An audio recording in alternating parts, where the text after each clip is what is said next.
नमस्कार, मैं रॉक्सी परवीन और आप सब कैसे हैं। तो आशा करती हूँ आप भी अच्छे होंगे। तो आइए चलते हैं हम लोग वीडियो की ओर।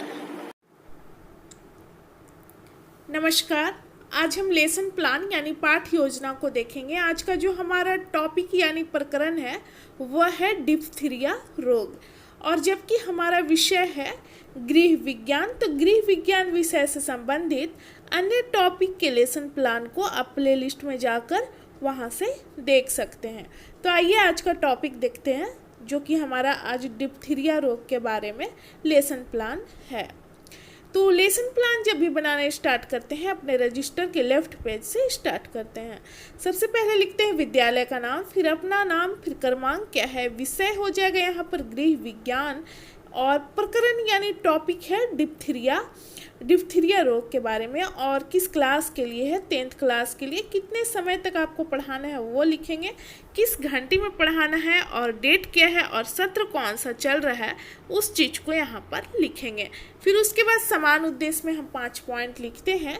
जैसे कि पहला नंबर है यहाँ पर छात्रों में गृह विज्ञान विषय के प्रति रुचि उत्पन्न करना। दूसरा है छात्रों में रचनात्मक विधि का विकास करना। तीसरा छात्रों में मानसिक शक्ति का विकास करना। चौथा है छात्रों में घरेलू कार्यों के प्रति रुचि उत्पन्न करना। और 5वां नंबर है छात्रों को गृह विज्ञान का दैनिक जीवन में महत्व बताना। अब उसके बाद विशिष्ट उद्देश्य आता है, तो विशिष्ट उद्देश्य में हम 5 पॉइंट देखेंगे। तो पहला नंबर हो जाएगा कि छात्र जो है डिप्थीरिया रोग के बारे में जानकारी प्राप्त कर सकेंगे। दूसरा है छात्र डिप्थीरिया रोग के विषय में जान सकेंगे तथा उसे परिभाषित कर सकेंगे। तीसरा नंबर है छात्र डिप्थीरिया रोग के कारण, लक्षण एवं रोकथाम के उपायों को जान सकेंगे। चौथा नंबर है छात्र डिप्थीरिया रोग से संबंधित विषय को चार्ट पेपर द्वारा प्रदर्शित करने का कौशल विकसित कर सकेंगे। फिर 5वां नंबर है छात्रों में डिप्थीरिया रोग विषय से संबंधित पत्र पत्रिकाओं को पढ़ने की रुचि विकसित हो सकेगी। अब उसके बाद हम अगले पेज में आते हैं, राइट पेज में, जो कि इसमें हम लिखेंगे सहायक शिक्षण सामग्री, यानी कि पढ़ाने के दौरान आप किन सामग्री का प्रयोग करेंगे उस चीज़ को लिखेंगे यहाँ पर। तो यहाँ पर हो जाएगा चौक, डस्टर, मॉडल, चार्ट, संकेतक व अन्य शिक्षण सहायक सामग्री। शिक्षण विधि में हो जाएगा व्याख्यान एवं प्रश्नोत्तर विधि, और पूर्व ज्ञान में हो जाएगा कि छात्र जो है वो डिप्थीरिया के बारे में सामान्य जानकारी रखते हैं, यानी कि इस विषय में थोड़ी बहुत जानकारी उनको बहुत पहले से है। वर्ग व्यवस्था में हो जाएगा छात्र, अध्यापक या अध्यापिका अपनी सुविधा के अनुसार वर्ग को व्यवस्थित करेंगे। उसके बाद प्रस्तावना का पॉइंट आता है, जिसमें कि हम 2 कॉलम बनाते हैं, एक छात्र, अध्यापक या अध्यापिका कथन और दूसरा संभावित उत्तर, छात्र संभावित उत्तर। ये प्रश्न और उत्तर दोनों एक दूसरे से संबंधित होता है, और लास्ट प्रश्न में हमारा टॉपिक निकल कर आना चाहिए जिस टॉपिक को हमें पढ़ाना है। तो पहला प्रश्न करते हैं छात्र अध्यापिका बच्चों से कि जीवन के लिए क्या आवश्यक है। तो छात्रों के द्वारा यहाँ पर उत्तर आता है भोजन, पानी, वायु आदि। अब दूसरा प्रश्न उसी से बनता है जो उत्तर आया है यहाँ पर, तो पानी कहाँ से प्राप्त होता है, तो नदी, तालाब, कुआं, नल आदि से। तीसरा प्रश्न है कि नदी व तालाब का पानी गंदा कैसे होता है, तो छात्रों के द्वारा यहाँ पर उत्तर आता है कूड़ा कचरा, नहाने आदि की क्रिया से। अब चौथा प्रश्न है इसी से संबंधित कि कूड़ा कचरा युक्त गंदा पानी पीने से क्या होता है, तो छात्रों के द्वारा उत्तर आता है विभिन्न प्रकार के संक्रामक रोग हो जाते हैं। अब 5वां प्रश्न उसी से बनता है कि कुछ संक्रामक रोगों के नाम बताएं, तो यहाँ पर छात्र उत्तर नहीं दे पाते हैं, इसलिए हम यहाँ पर समस्यात्मक लिखेंगे। और जो डिप्थीरिया रोग है ये भी संक्रामक रोग है, तो हम देख सकते हैं कि हमारा टॉपिक यहाँ पर निकल कर आ गया। तो छात्र अध्यापिका कथन में हो जाएगा डिप्थीरिया, और पाठ की उद्घोषणा में हो जाएगा कि आज हम लोग डिप्थीरिया के बारे में विस्तार पूर्वक अध्ययन करेंगे। अब उसके बाद हम अगले पेज में आएंगे, 4 कॉलम यहाँ पर बनेगा, जो कि प्रस्तुतिकरण के नाम से जाना जाता है।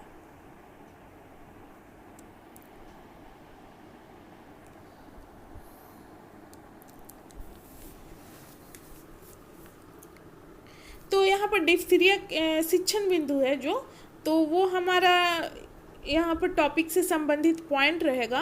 और छात्र अध्यापिका क्रियाशीलता यानी कि उस पॉइंट की व्याख्या जो देंगी छात्र अध्यापिका क्लास में, उस चीज़ को यहाँ पर लिखेंगी।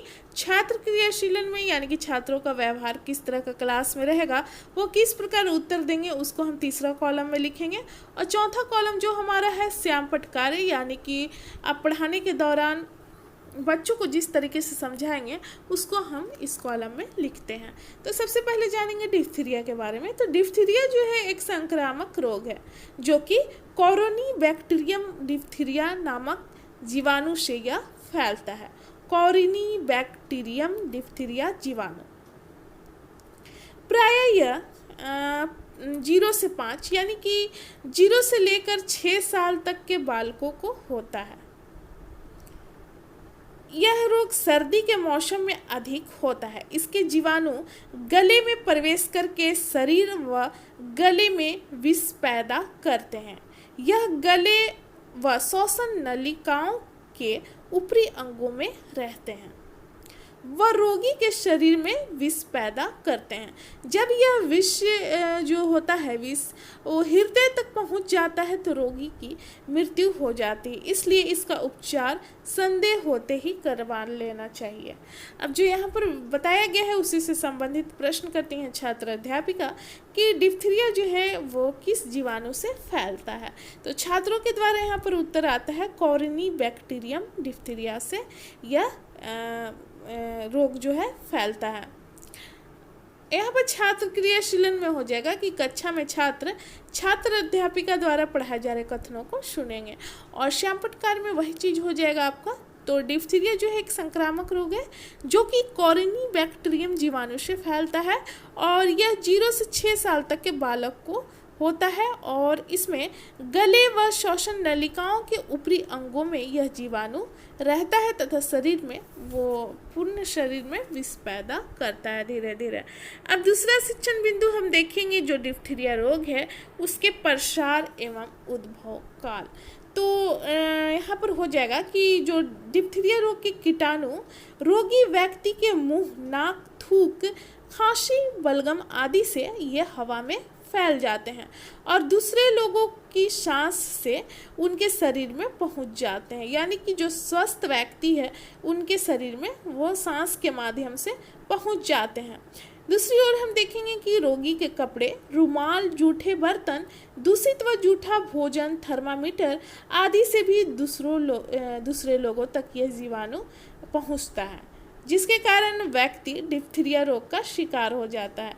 इसके उद्भव काल में हम देखेंगे कि इस रोग का उद्भव काल जो है वो 2 से 5 दिन का होता है।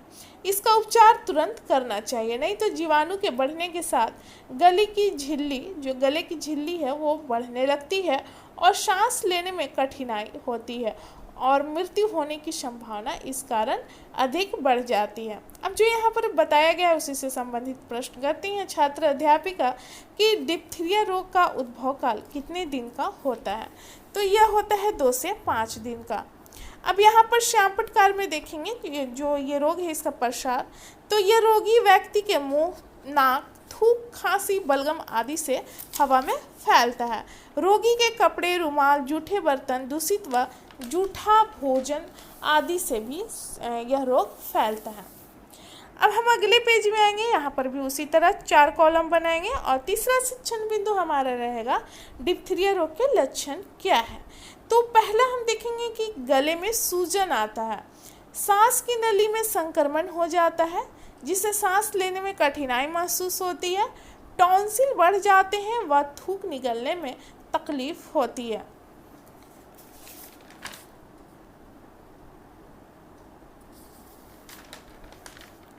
फिर उसके बाद लसिका ग्रंथियां सूज जाती हैं, रोगी को ज्वर यानी कि बुखार हो जाता है, गले, तालू व टॉन्सिल पर सफ़ेद तह जम जाते हैं और फिर उसके बाद शरीर में ऐंठन का अनुभव होता है, श्वसन नली में झिल्ली सी पड़ जाती है जिससे कि सांस लेने में कठिनाई होती है। जीवाणु विष उत्पन्न करते हैं जो रक्त में घुलकर रोगी के नाड़ी तंत्र और हृदय को प्रभावित करता है। यहाँ पर देखेंगे इसी से संबंधित प्रश्न करती हैं छात्र अध्यापिका कि डिप्थीरिया रोग के 2 लक्षण बताएं। तो छात्रों के द्वारा उत्तर आता है यहाँ पर गले में सूजन आना, सांस लेने में कठिनाई का महसूस होना। और यहाँ पर हम देख सकते हैं कि छात्र जो है श्यामपट्ट में लिखे जा रहे वाक्यों को अपनी कॉपी में लिखेंगे। और जो हमारा चौथा कॉलम है श्यामपट्ट कार्य का, उसमें हम देखेंगे लक्षण के बारे में कि डिप्थीरिया के लक्षण क्या है। तो इसमें वही चीज़ हो जाएगा कि गले में सूजन आता है, बुखार आता है, सांस लेने में कठिनाई होती है, थूक को निगलने में भी कठिनाई होती है और यह नाड़ी तंत्र व हृदय को बुरी तरह प्रभावित करता है। अब चौथा शिक्षण बिंदु हमारा जो है वह है डिप्थीरिया से बचाव व देखभाल, मतलब रोगी व्यक्ति को कैसे देखभाल किया जा सकता है। तो पहला नंबर है इसमें कि रोग का पता चलते ही रोगी को हवादार कमरा में रखना चाहिए। रोगी को नमक के पानी व पोटेशियम परमैंगनेट के घोल के गलाले करवाने चाहिए। रोगी को अन्य लोगों से, दूसरे व्यक्ति से दूर रखना चाहिए ताकि यह बीमारी एक स्वस्थ व्यक्ति को ना हो। डीपीटी का टीका समय पर लगवा देना चाहिए।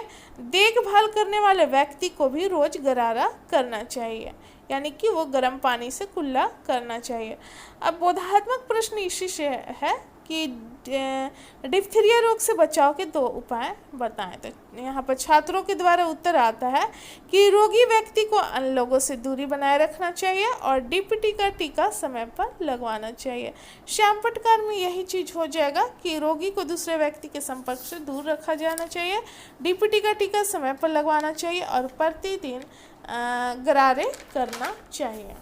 अब हम जो यहाँ पे प्रस्तुतिकरण का पाठ था यह समाप्त होता है 4 शिक्षण बिंदु पर। और अब हम अगले पेज में आएंगे जो कि छात्रों का मूल्यांकन करेंगे। मूल्यांकन के आधार पर ही एक शिक्षक को पता चलता है कि छात्रों ने कितना सीखा समझा है। अगर छात्र इस प्रश्न का उत्तर नहीं दे पाते हैं तो टीचर क्या करते हैं कि इस विषय को फिर से दोबारा पढ़ाते हैं और वो भी अच्छे तरीके से, बालक जिस तरीके से समझ सके उसी तरीके का टीचर मतलब कि पढ़ाने के लिए वो नियम अपनाते हैं। तो पहला प्रश्न है कि डिप्थीरिया रोग क्या है। दूसरा, डिप्थीरिया किस जीवाणु से फैलता है। डिप्थीरिया कैसे फैलता है। चौथा, डिप्थीरिया रोग के लक्षण क्या है। और पांचवा प्रश्न है कि डिप्थीरिया रोग से बचाव व देखभाल के उपाय बताएं। अब पुनरावृत्ति यानी कि मूल्यांकन के बाद पुनरावृत्ति किया जाता है, यानी कि जो चीज़ पढ़ाया गया है उसको एक बार दोहरा दिया जाता है यहाँ पर बच्चों के सामने। तो डिप्थीरिया जो है एक संक्रामक रोग है जो कि कॉरिनी बैक्टीरियम डिप्थीरिया जीवाणु के कारण यह होता है। यह रोगी व्यक्ति के खांसी, थूक, बलगम व कपड़ा, रुमाल, जूठे बर्तन व भोजन आदि से फैलता है।